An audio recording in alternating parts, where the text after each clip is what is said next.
Actually it hits me harder ya waktu itu. Jadi loyalitas kepada organisasi itu memang menurut saya sih ada takarannya ya. Dan itu sudah sangat banyak contohnya. Gitu. Perusahaannya ganti pemimpin, ganti kebijakan, orang-orang yang tadinya loyal justru nggak dapat tempat.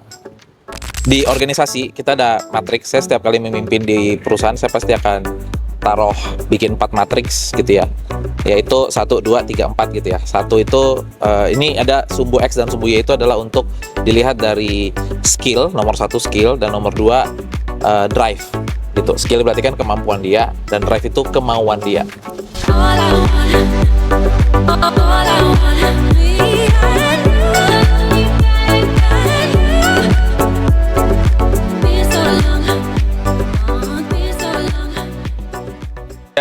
Sahabat Olenka, kembali lagi di episode Perspektif bareng saya Cahyo Prayogo, pemimpin redaksi olenka.id. Kali ini saya bersama dengan seorang praktisi, seorang akademisi juga. Beliau adalah Bapak Daniel Tarigan. Selamat sore Pak. Selamat sore Mas. Ini kita outdoor nih. Ya. Jadi kita mau membahas seputar mitos dan fakta terkait karir. Jadi ada beberapa pertanyaan yang sudah kita kumpulkan, dan sekitar 5 lah pertanyaan yang sudah kita kumpulkan. Kita coba tanya nih, apakah benar pernyataan-pernyataan tersebut adalah mitos atau fakta. Nah, mungkin yang pertama, jadi banyak yang bilang, Pak Daniel, kalau kita kerja tuh durasi semakin lama, itu justru potensi buat sukses semakin besar. Itu benar atau salah nih Pak? Durasi semakin lama di perusahaan yang sama?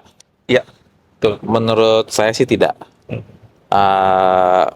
Faktanya, semakin sering kita berpindah kerja, tapi pindahnya bukan karena bermasalah ya, tapi lebih karena pindah karena memang kita sudah mencapai karir tertentu terus pindah lagi. Jika sukses itu diukur dari jumlah payroll, jumlah pendapatan gaji, jauh lebih tinggi mereka yang pindah-pindah kerja. Tapi sekali lagi ya, pindahnya bukan karena bermasalah ya, bukan karena dipecat atau curang, bukan, tapi memang karena dia udah di satu tempat, udah mencapai posisi tertentu, dia pindah-pindah lagi. Itu justru jauh lebih cepat kalau ukuran suksesnya adalah gaji, pendapatan. Tapi memang ada beberapa perusahaan, dalam pengalaman saya, ada beberapa perusahaan yang memang udah punya sistem kaderisasi yang cukup baik. Biasanya perusahaan multinasional yang karyawannya udah puluhan ribu barangkali gitu ya, itu sudah punya sistemnya sendiri. Sehingga berkarir lama di organisasi yang seperti itu mungkin memang promising untuk bisa mencapai posisi puncak karir yang sesuai dengan kapasitas dari masing-masing individunya, seperti itu. Oke. Ini juga menyambung ke mitos dan fakta selanjutnya. Katanya banyak yang bilang sebaiknya kita jangan terlalu loyal sama perusahaan. Itu benar. Wah, itu benar banget sih. Iya. Kenapa tuh Pak? Dan actually it hits me harder ya waktu itu. Jadi loyalitas kepada organisasi itu memang menurut saya sih ada takarannya ya. Jadi akhirnya saya belajar bahwa, ini pengalaman pribadi sih. Jadi akhirnya saya belajar bahwa kita harus loyal itu pada profesi. Terutama kalau saya dosen kan ya profesi, berarti loyalitas saya itu kepada mahasiswa saya gitu kan, profesi saya. Dan kalaupun ada yang harus kita loyalkan, itu seharusnya bukan perusahaan tapi orang yang ada di dalam organisasi tersebut gitu. Jadi jangan loyal sama perusahaannya, karena kalau perusahaannya berganti, perusahaan ini kan dikerjakan oleh orang-orang kan, dipimpin oleh orang-orang. Nah, kita nggak tahu kapan rezim akan berganti, kapan pimpinan di perusahaan itu akan berganti, orang-orang yang tadinya mungkin mendukung kita jadi tidak mendukung kita lagi. Nah, justru kalau misalnya kita loyalnya itu pada perusahaan, ya kita nggak ngerti kapan perusahaan itu nanti akan berubah jadi tidak loyal sama kita. Dan itu sudah sangat banyak contohnya gitu. Perusahaannya ganti pemimpin, ganti kebijakan, orang-orang yang tadinya loyal justru nggak dapat tempat gitu. Oke. Nah, dari perspektif leader, bagaimana cara supaya leader itu bisa menekan tingkat turnover ya dari karyawan, apabila tadi ya banyak karyawan beranggapan bahwa kita nggak perlu loyal ke perusahaan. Pakai istilah kita pahami dulu ya.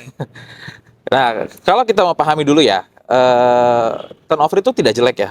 Justru perusahaan yang turnovernya terlalu rendah juga tidak baik, karena jika tidak diikuti dengan talent-talent yang berkualitas, nanti yang tersisa di dalam perusahaan itu justru talent-talent yang nggak berkualitas gitu. Jadi turnover itu jangan dilihat sebagai sesuatu yang jelek. Zero itu justru nggak bagus. Memang tinggi juga tidak bagus, tapi harus ada di angka yang tepat. Tidak ada rumusnya, tapi intinya gini, harus ada orang yang sudah cukup maksimal di perusahaan kita dan perusahaan kita sudah tidak mampu lagi memberikan ruang untuk dia bertumbuh sehingga dia harus pindah ke tempat lain. Jadi jangan melihat karyawan itu sebagai oke, kamu harus saya pekerjakan di sini seumur hidupmu sampai kamu pensiun, sampai kamu mati. Jangan begitu cara berpikir leadernya, tapi lebih ke arah oke, kalau perusahaan ini masih ada tempat buat Anda untuk bisa bertumbuh, ya silakan. Kalau memang sudah tidak, ya ada tempat lain di luar sana. Jadi perspektifnya jangan didorong untuk menekan turnover sih menurut saya, tapi lebih ke arah bagaimana orang yang tepat itu bisa berada di posisi yang tepat di waktu yang tepat, dan jika memang sudah tidak waktunya lagi, ya ganti gitu. Pertanyaan selanjutnya ya, ini masih soal yang sama. Dari sisi perspektif leader lagi ya, bagaimana cara supaya leader itu bisa menjaga talent-talent yang berkualitas agar tidak tadi ya, bisa tetap bekerja di perusahaannya dan tetap sama-sama tumbuh bareng lah kira-kira gitu. Oke, dalam di organisasi kita ada matriks. Saya setiap kali memimpin di perusahaan, saya pasti akan bikin 4 matriks gitu ya, yaitu 1, 2, 3, 4 gitu ya. Satu itu ini ada sumbu X dan sumbu Y, itu adalah untuk dilihat dari skill, nomor 1 skill, dan nomor 2 drive gitu. Skill berarti kan kemampuan dia, dan drive itu kemauan dia.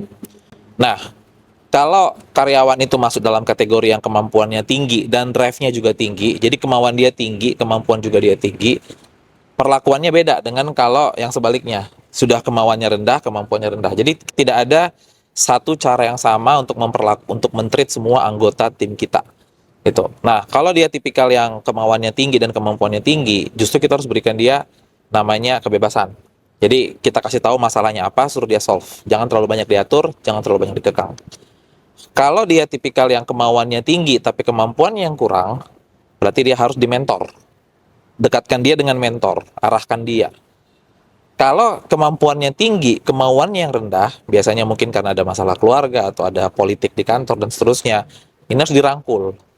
Nah, kalau sudah kemauannya rendah, kemampuannya rendah, nah ini yang harus disingkirkan. Itu momen itu adalah, jadi saya selalu mengkategorikan talent itu di 4 itu. Gitu. Jadi orang-orang yang kerja sama saya pasti saya akan kategorikan. Kalau yang sudah di top performer, udah saya cuma kasih tahu kita punya masalah ini, goal yang mau dicapai ini, udah dia pikirkan sendiri, dia pasti bisa selesaikan. Gitu, dan tidak akan berantakan karena dia tahu, dia mampu dan dia drive-nya kuat. Kalau orang yang kemauan yang rendah, ya dirangkul dulu, diajak ngobrol, dikasih. Saya pernah bikin kayak perjanjian gitu. Kalau bisa begini, ya udah deh, kalau kamu bisa gini, saya bikin begini gitu. Karena dia sebenarnya mampu, dia cuman drive-nya dia lagi demotivasi. Jadi gimana cara motivasi dia? Kalau itu masalah keluarga, nah itu yang agak susah. Itu. Tapi cara treatmentnya seperti itu. Jadi menurut saya ada 4 cara mentreatment yang dikategorikan berdasarkan 4 struktur tadi. Gitu. Secara komposisi tim tuh harusnya dan idealnya apakah harus spektrumnya mana yang semua banyak dari 4 itu? Iya, spektrumnya apakah harus tadi ya drive-nya bagus dan performanya bagus, atau memang harus ada idealnya penyebarannya merata? Tentu. Atau atau jangan-jangan ketika semuanya bagus itu jadi company jadi bermasalah karena tiba-tiba jadi orang-orang yang Oke, saya ngerti pertanyaannya. Karena ini cuma membagi antara drive dan kemampuan, berarti kan kemampuan itu kan bisa beda-beda ya. Jadi kan wilayah kerjanya bisa beda banget, bisa di bidang keuangan, bisa di bidang marketing, di bidang finance, apapun itu. Nah, sebenarnya idealnya kita pasti pengen punya semuanya top performer, ya kan? Tapi kan kita butuh regenerasi. Tugas pemimpin yang paling besar itu menurut saya adalah melahirkan pemimpin yang baru. Nah, ketika kita butuh regenerasi, berarti kita harus memberikan kesempatan kepada orang yang punya drive tinggi tapi kemampuannya rendah kan. Jadi kalau ditanya komposisi yang baik gimana, tentu semuanya kita ingin arahkan ke kuadran paling tinggi. Tapi realitanya kayaknya saya sih nggak pernah ketemu ada perusahaan yang isinya semua kuadran 1 gitu ya. Pasti ada orang yang di kuadran 2 atau 3 tadi. Jadi sekarang gimana caranya mendrive semua orang menuju ke situ. Tapi kalau tanya komposisinya, kayaknya saya nggak punya rules-nya juga, dan saya juga tidak tahu kalau ada buku yang pernah membahas tentang seharusnya bagaimana sih komposisi tim yang baik in terms of pembagian 4 tadi itu ya, kayak gitu. Oke. Ini pertanyaan juga yang sering ditanyakan nih Mas. Passion itu penting gak sih sebagai seseorang? Passion penting kalau punya privilege gitu. Jadi kebetulan saya ngajar di kampus yang hampir semua mahasiswanya itu memang punya privilege. Sehingga memang saya selalu menekankan mereka untuk mengejar passion. Karena realitanya adalah banyak orang yang tidak memiliki privilege untuk mengejar passionnya. Jadi dia harus biasanya yang sandwich generation ya, misalnya udah menikah, punya anak atau orang tuanya harus bergantung, banyak utang dan seterusnya. Ini kan orang-orang yang realita hidupnya tidak memberikan dia ruang terlalu besar untuk bisa mengeksplor passionnya. Tapi kalau anak-anak yang privilege, orang tuanya mampu, bisa disekolahkan tinggi-tinggi, di luar negeri, modalnya juga ada. Menurut saya sih, passion itu penting. Penting bagi mereka yang punya privilege. Karena kalau yang punya privilege juga mikirnya cuman gimana caranya ngejar duit, ngejar duit, ngejar duit, ngejar duit, menurut saya dunia ini menjadi tidak menarik ya. Karena semua orang jadi cuma ngejar duit. Dan itu adalah dunia yang tidak nyaman untuk dihuni menurut saya. Harus ada orang yang passion dengan seni, harus ada yang passion dengan ngajar, harus ada orang yang passion dengan mungkin lingkungan dan seterusnya sih. Kalau saya sih menilainya seperti itu. Penting bagi yang privilege. Oke. Jadi kayaknya memang ada prasyaratnya, ada syaratnya. Ada ya? syaratnya. Harus punya privilege. Ya, itu realita kan. Unpopular opinion. Tapi as always. Iya. Tapi itu realita. Bagaimana anggap saya ya, menyadarkan saya yang tidak punya privilege tapi saya nekat mengejar passion. Nggak ada masalah juga sih kalau mau, tapi resikonya jadi lebih gede. Gitu. Kalau misalnya memang siap menanggung resiko itu, ya silakan dikejar. Dan privilege ini kan nggak selamanya duit ya, Mas. Kadang-kadang privilege itu bicara juga tentang koneksi. Punya orang tua yang sehat itu juga privilege. Masih punya orang tua itu juga privilege. Gitu kan. Jadi kan privilege itu jangan dilihat sebagai oh dia anak orang kaya dan seterusnya, tapi intinya ketika realita kehidupan itu tidak memaksa kita untuk mengejar yang namanya uang, ya why not? Apalagi kalau masih muda ya, masih baru lulus. Kenapa nggak expose dirimu dengan semua pengalamanmu, dengan semua pengalaman yang ingin kamu kejar, dan one day it will work out kalau buat saya. Even saya umur segini masih mau cari pengalaman baru, pengen kuliah di luar negeri, gitu. Dan itu saya lagi kerjakan sekarang. Karena ya kapan lagi gitu. Masa umur 60 baru mau tinggal di luar negeri kan? Di usia 30-an akhir, saya rasa itu waktu yang tepat untuk ambil S3 di luar negeri. Tinggal sama istri di negara orang. Gitu. Pengen ngalamin aja. Gitu. Oke. Mitos dan fakta lain. Apakah benar menurut Anda ya, ekstrovert itu bisa lebih berpotensi sukses dibanding orang-orang introvert terutama Enggak. di kantor? Enggak. Udah pasti enggak ya? Enggak. Tapi memang harus disadari sih, budaya kerja Indonesia ini, saya selalu bilang ke mahasiswa saya, di Indonesia ini sometimes lebih penting siapa yang kamu kenal daripada apa yang bisa kamu lakukan. Dan itu sebenarnya menyedihkan. Gitu. Sehingga memang making friends, which is orang ekstrovert itu jauh lebih mampu Natural, biasanya ya? dalam making friends ya, lebih natural. Akhirnya dia jadi punya banyak koneksi gitu. Jadi mungkin kalau ngomongnya secara probabilitas, orang ekstrovert lebih mungkin untuk sukses daripada introvert, mungkin iya, dalam society Indonesia yang tadi saya bilang. Kadang-kadang kedekatan personal itu mengalahkan profesionalitas. Nah, ketika itu di lingkungan yang seperti itu, memang mungkin yang introvert bisa kalah. Tapi kan begini, kita ini kan cuma perlu dapat satu kerjaan, kita cuma perlu ketemu satu orang yang tepat dalam hidup ini untuk mengubah hidup kita kan. Jadi kan sebenarnya probabilitas itu menjadi tidak penting. Probabilitas itu kan sebenarnya konsumsinya policy maker. Tapi kalau kita kembali ke diri kita sendiri, saya orangnya introvert. Ya, dalam hidup ini kamu cuma perlu menemukan satu klik untuk bisa ngangkat kamu ke tempat yang lebih tinggi. Jadi nggak usah pusingin itu anyway akhirnya, karena pada akhirnya kesuksesan itu individu-individu. Jadi nggak usah mikirin chance-nya untuk sukses hanya gara-gara being introvert sih kalau menurut saya. Oke, jadi selalu ada kabar baik ya bagi orang-orang introvert. Ya, dan introvert itu seorang pengamat sejati kan selalu. Dia bisa lebih menurut saya ya, orang introvert itu lebih bisa mengerti perasaan orang lain, lebih bisa mengambil keputusan yang menjaga perasaan orang lain ketimbang ekstrovert gitu. Itu kan skill juga gitu. Di profesi tertentu mungkin dia bakal jadi sangat ahli ya. Ya, terutama sales barangkali ya. Sales, PR. Sales. Kalau maksudnya ekstrovert. Oh, ekstrovert. Nah. Kalau introvert mungkin kalau analis, dosen.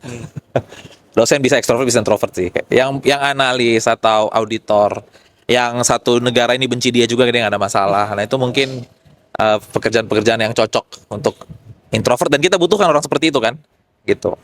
Oke Mas, terakhir sebelum gelap nih, eh, ada yang bilang ya, dan ada yang menganjurkan sebaiknya kita berpolitik di kantor dengan berbagai macam argumen yang dia punya dan berbagai macam experience yang dia punya. Menurut Anda benar atau tidak? Bener. Benar sekali. One of the biggest regret dalam hidup profesional saya adalah not playing politics. Jujur. Sometimes being too professional juga tidak terlalu baik ya, karena again, apalagi kita di Asian values ini, Indonesia kan masih bagian dari Asia ya. Ya tadi saya bilang kadang-kadang pendekatan personal itu melebihi profesionalitas. Kadang-kadang orang lebih penting siapa yang kita kenal daripada apa yang kita bisa bikin. Jadi politik itu penting. Politik dalam artian gini ya, kita ngerti atasan maunya apa dan mengerjakan sesuatu yang di luar dari job desk kita sekalipun, in the meaning of supaya orang lain atau orang lain yang mengambil keputusan buat kita di perusahaan itu atau di kantor kita itu bisa happy. Menurut saya itu penting, gitu. Karena suka nggak suka, kamu akan terlibat di dalamnya. Dan ada prinsip saya gini, ada apa yang mengantar kita ke satu titik itu tidak bisa mengantar kita ke titik yang lebih tinggi. Itu profesionalitas kita mungkin bisa mengantar kita di titik manajer senior. Tapi begitu kita udah masuk ke direktur level atau C-level atau ingin masuk ke situ, skill itu udah nggak dibutuhkan lagi. Berbeda, Playing fieldnya udah beda. Skill yang tadi kita pakai untuk bisa mencapai ke titik ini nggak bisa lagi dipakai untuk mencapai ke titik yang lebih tinggi. Jadi mau nggak mau, kalau memang kita ngejarnya karir, pengen kesuksesan dalam artian pengaruh dan uang, ya mau nggak mau harus berpolitik walaupun kecil. Siap, mantap, bagus sekali. Nanti kalau banyak yang suka kita bikin sesi selanjutnya Mas. Oke, siap. Siap, thank you.